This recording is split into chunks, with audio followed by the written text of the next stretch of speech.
Is now attorney Anahita Sedaghatfar. She's of counsel for the Cochran law firm. So yes. What does her injunction mean? What are her options here? Okay, so first of all, she hasn't been charged with any crime yet. The authorities are saying she's just under investigation. We just want to question her. And so the Mexican authorities obtained an order which says, if you come to Mexico, if you come on our soil, we have a right to detain you and interrogate you. Now, what her attorneys did is... Detain her, though. That's a little scary. It's scary, but, you know, they believe that this is an investigation into a potential crime.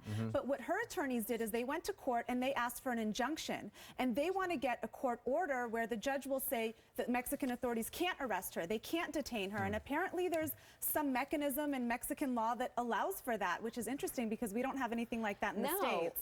And I mean, why do you think that she's avoiding being questioned? Because if everything was on the up and up, as Sean Penn claimed it was, as she's claimed it was, why would you not want to just say, hey, look? Yeah, her attorney is saying we'll send her back there, we'll allow her to go back there, but we want to make sure the paperwork is in order, that this is all done the legal way. Now, of course, she's denying everything. She's saying I had no financial ties to El Chapo. He didn't I didn't know Sean Penn was going to come with a camera. Exactly. And there are questions about whether or not there was money laundering that was taking place, whether or not El Chapo had given her money or invested in her tequila company. Yeah, and that's what the authorities want to look at, because apparently there are reports that there's some text messages and emails where she is talking about him investing into her tequila company, and there's even talk that maybe she sent an email saying, let's sign a written contract. Oh. So, I mean, these are just reports. We don't know if it's true, but the authorities in Mexico want to question her about this because this is money laundering if it's true. Is it not safe, though, for her to just go to the consulate here in Mexico, the Mexican consulate here, and talk to officials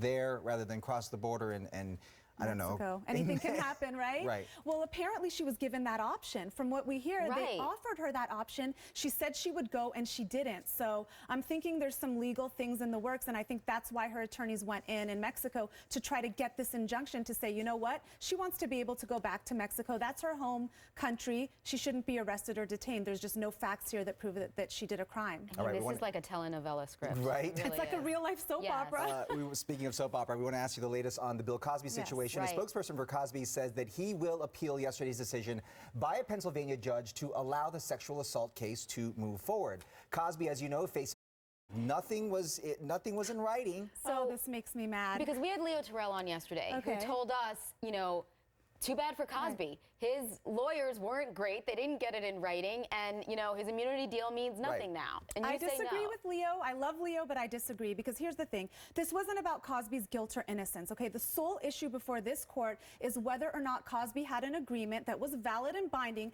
that he would never be prosecuted. And the answer to that is yes. It doesn't matter if it was in writing or not in writing. How does it not matter if it wasn't in writing? I mean, you're a lawyer. You know better than everybody. It has to be in writing. And that's why I know that this is a valid deal, because the law recognizes all types of contracts that are not in writing. And when you have the district attorney, and this is what bothers me, this DA testified at this hearing under oath, under penalty of perjury, and he said, I made this agreement with Bill Cosby that he would never be prosecuted if he agreed to testify fully in this civil deposition and not invoke his Fifth Amendment right. And guess what? Bill Cosby did just that, and it would be just beyond belief to suggest Bill Cosby, with his team of attorneys, would sit there and allow him to testify to those things that he testified to, for him to say those things that he said in that deposition if they didn't believe that he had a deal that he would never be prosecuted. But belief of a deal and an immunity agreement, which is a legal document, is it not? Right. Why would his lawyers not be like, we got to get something in writing?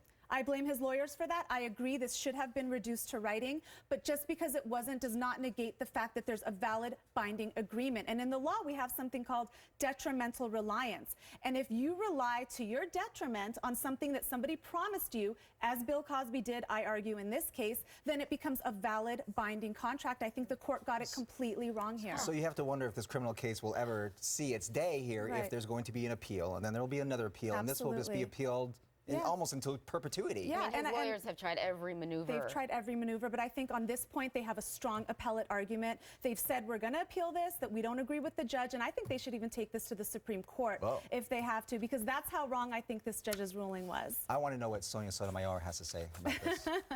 That would be interesting. What do you make of his appearance in court? Because he, you know, he looks older and kind of haggard, and he needs help to walk into the courtroom. It's optics. Yeah, because a couple months ago he was performing stand-up. He was putting on a show. So it's optics. I mean, part of it is, yeah, he's, you know, in the middle of a court proceeding. It's a criminal trial, and part of that, the attorneys instruct their client to act a certain way, dress a certain way, and I think that really plays into part of the image that they want to send out there about Bill Cosby. He's 78 years old, and could he have been liable for all these alleged rapes? Right. Right. So, Anahita, thank you. Thank you so much Anahita. for having me. Thank you.